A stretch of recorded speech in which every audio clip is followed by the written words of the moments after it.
आज सुबह में खेसारी लाल यादव लाइव आए थे और लाइव के दौरान कुछ यूट्यूबर को टारगेट किए हैं। वे कौन से यूट्यूबर हैं जो कि खेसारी लाल यादव के खिलाफ बोलते हैं, सबको पता होगा। लेकिन इतना समझोगे तो खेसारी लाल यादव ने राजन सिंह मुकुट को इनडायरेक्टली टारगेट किया है। लेकिन टारगेट करते हुए उन्हें पता नहीं चला है कि राजन सिंह मुकुट से ज़्यादा वे खुद के यूट्यूबर महेश पांडे को टारगेट कर लिया है। इसलिए देखना है वीडियो थोड़ा सा इंटरेस्टिंग होगा। चैनल को सब्सक्राइब पहले ही कर लो ऐसे ही वीडियो देखने के लिए। तो शुरू करते हैं खेसारी लाल यादव के बातों से।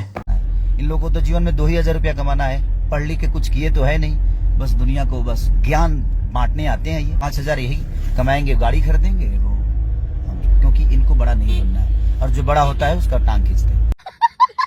तो खेसारी लाल यादव ने राजन सिंह मुकुट को टारगेट करते करते उन्हें पता ही नहीं चला कि कब अपने ही यूट्यूबर महेश पांडे को टारगेट करना शुरू कर दिए हैं।